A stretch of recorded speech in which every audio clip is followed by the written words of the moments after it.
Indikator Politik Indonesia merilis survei elektabilitas bakal pasangan calon jelang Pilpres 2024. Pasangan Prabowo Subianto, Gibran Rakabuming Raka memperoleh elektabilitas paling atas. Dari survei di 38 provinsi pada 27 Oktober hingga 1 November 2023 menunjukkan elektabilitas Anies Baswedan Muhaimin Iskandar 24,4%, Ganjar Pranowo Mahfud MD 30%, dan Prabowo Gibran 39,7%. Menurut Direktur Eksekutif Indikator Politik Indonesia, Burhanuddin Muhtadi, pasca putusan MK dan isu nepotisme Jokowi, ternyata tak berpengaruh signifikan pada pemilih Prabowo Gibran. Orang yang tahu kan seolah-olah pasti tidak setuju, ternyata enggak data saya. Mereka yang tahu, kebanyakan setuju-setuju aja. Bahkan di antara yang tahu, ini semua responden ya, ini kita isolasi dari 52% yang tahu.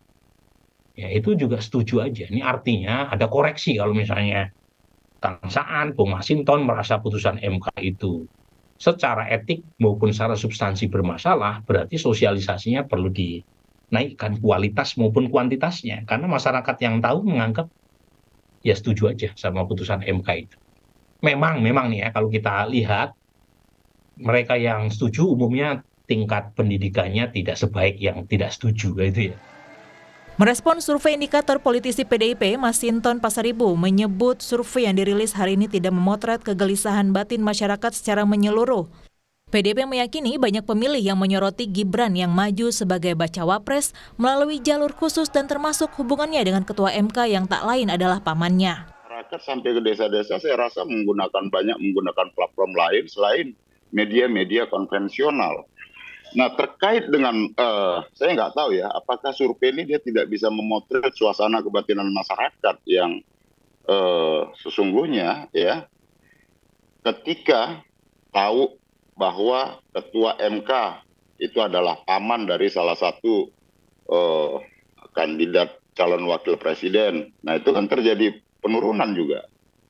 Nah kemudian apalagi setelah putusan Majelis Kehormatan Mahkamah Konstitusi yang sudah memutuskan Ketua MK melanggar kode etik berat.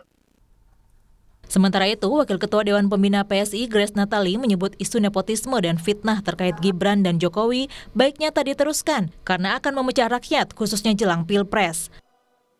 Dari gambaran survei yang terpotret dalam survei hari ini, yang melakukan serangan-serangan dan fitnah itu justru akhirnya tidak juga mendapatkan hasil yang positif gitu. Jadi kalau tidak ada hasil yang positif yang didapat, masyarakat jadi terpecah.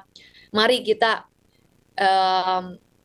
berpolitik yang santai aja, dilemesin aja. Jangan lagi keluar narasi-narasi yang membelah masyarakat kita. Mari kita masuk ke pertarungan gagasan, jangan lagi pertarungan perasaan.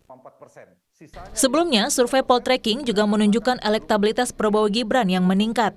Prabowo Gibran mendapat 40,2%, Ganjar Mahfud mendapat 30,1% dan Anies Muhaimin mendapat 24,4%. 3 bulan jelang Pilpres, elektabilitas baca pres-bacawa pres masih dinamis. Masih ada waktu bagi pasangan calon dan tim pemenangannya untuk meningkatkan elektabilitas mereka. Tim Liputan Kompas TV.